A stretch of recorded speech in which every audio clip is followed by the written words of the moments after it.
So welcome back to DC Silver Age Storytime, and this story is from Superboy '89, published in June of 1961. It is The Secret of Mon-El, story by Robert Bernstein, and art by George Papp. This is part 2. In the first part, Superboy came across a ship, a spaceship that crash landed, and discovered a 18-year-old boy dressed in a very similar costume to himself, except reverse colors and no emblem. Seemed to have the same powers as Superboy, and the evidence led him to believe that he was his older brother, the son of Jor-El and Lara. But late in the story of the first part, he strongly suspected that Mon-El was not who he seemed to be. Now, in Mon-El's defense, and Mon-El was not his name, that's the name that Superboy gave him. Mon-El never claimed to be a Kryptonian, and Mon-El always seemed pretty nice. But Superboy suspects that he is something other than what he appears. So the story, we see Mon-El and Superboy. Mon-El says, "What's the matter, Superboy? This meteor shower can't hurt us. We have superpowers. We're indestructible." "You're crazy, Mon-El. Those meteors are made of green kryptonite. They're deadly to us." Gasp. "I'm affected already. This is the end, Mon-El. We're both doomed." So the story opens in school, and the teacher says, "I'm now passing out the midterm test papers. Answer as many questions as you can before the bell rings." So the question, and he mentions in his own mind that he purposely gets some questions wrong so he doesn't appear to have a super intelligence.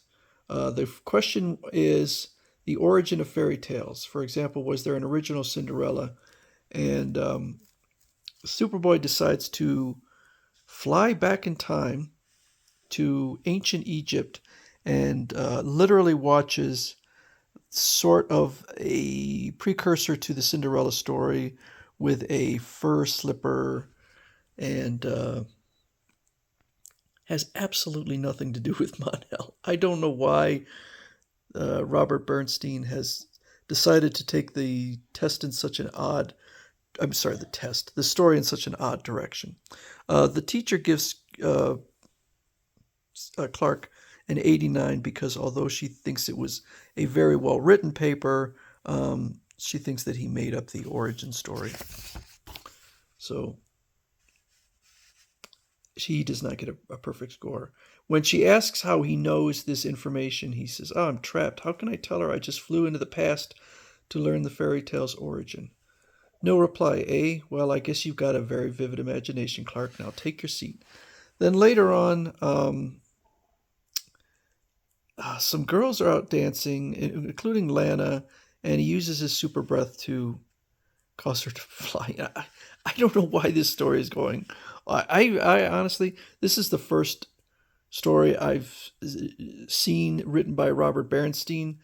He may be more well known than I realize, but his writing style is a bit odd. So in the previous story, Superboy, or part 1, Superboy gave Mon-El a secret identity and a job as a brush salesman.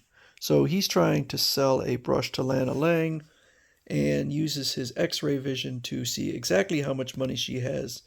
The brush is apparently $350, which is kind of surprising that a brush would be that much in 1961. And I always remember this because it's so absurd. Apparently she's got 77 cents in her pocket. So he takes the LL off her book, puts it on the brush to make it look like it's 77 cents.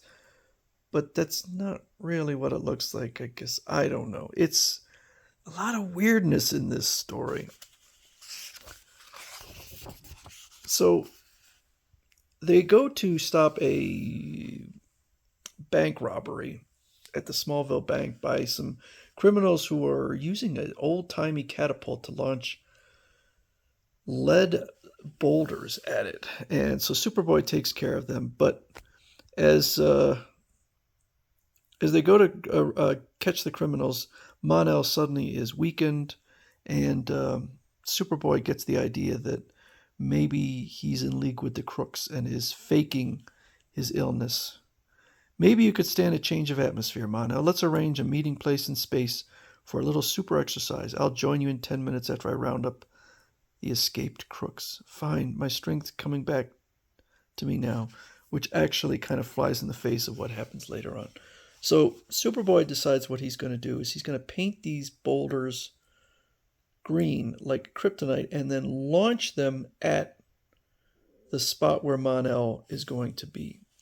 And then he flies so fast that he arrives way before. And he and Mon-El start to have a game of kind of a super baseball with a tree for a bat and a boulder for a ball.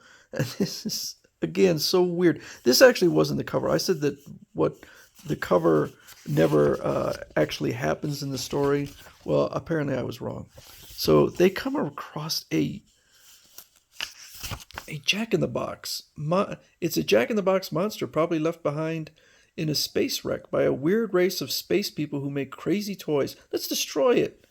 You take out one head, I'll take out the other. It'll be a regular doubleheader. Just destroy it. Sure, why not? So that's what they do. And finally, the painted rocks land, and Superboy fakes that he's dying from kryptonite. And Mon-El's like, it's no problem. We're indestructible. But then Mon-El starts to gasp for breath. Superboy says, the miserable liar. I'm going to confront him now. I'm going to tell him he's an imposter. Okay, Mon-El, cut out the dying act. You're in no danger. This isn't kryptonite. I created the fake kryptonite shower to prove you're a phony. Underneath the green painted surface, these boulders are nothing but harmless lead. I don't know what you're talking about. I can hardly move. So Mon-El isn't faking it. He's dying. And the reason is because he finally it restores his memory. He's not a Kryptonian. He's a Daxamite. And Daxamites are, they're susceptible to lead. Lead will kill them. But it also says that, unlike kryptonite, the effects never wear off, which kind of is not what happened earlier, but any damage is permanent. Now listen, many years ago I made a rocket flight to Krypton, so all this evidence that he was Kryptonian was just a misunderstanding by Superboy and what actually happened. He did meet Jor-El and he did meet Laura, and then they gave him some stuff. And so to anyone who doesn't know, a Daxamite is, my understanding is a Daxamite is a Kryptonian who left Krypton and then they kind of became their own people on Daxam. They are as strong as a Kryptonian, but their planet is still there. So you have a planet of Kryptonian level beings, but they seem to, in every story I've read, they're benevolent. They don't seem to be problematic at all. But that is what Mon-El is. He's a Daxamite, but he's dying, and there is no cure. And so what Superboy does is he decides to put Mon-El into the Phantom Zone. He says, I must warn you, Mon-El. There are dangerous villains at large in the Phantom Zone. Life may be hard, but at least you'll be alive. And I promise you in the future, I'll find a cure for the deadly effects of the lead and return you to the real world. I'm not afraid, Superboy. Send me to the Phantom Zone. After Superboy presses the black button, farewell, brother, that you almost were. Don't forget me. Rescue me someday from this invisible dimension. Mon-El, wherever you are, remember, I'll free you someday when I grow up to be Superman, I swear. Okay, so sometimes it's hard for me to remember because I've read so many comics, but Superboy, so Mon-El will become a member of the Legion of Superheroes. So I don't know if it's not until, I don't know exactly how it happens, whether he goes into the future or if it's not until the 30th century or whatever when he's, but I do know that Superboy and Mon-El fight with the Legion of Superheroes side by side. So somehow he is cured of the deadly lead poisoning. But it does seem kind of obnoxious for Superboy to say, I'll help you when I grow up to be Superman. Okay, well, you could do it a little earlier. Maybe you could try. So anyway, that's the first appearance of Mon-El, who is arguably the strongest member of the Legion of Superheroes, but he won't join them for quite some time.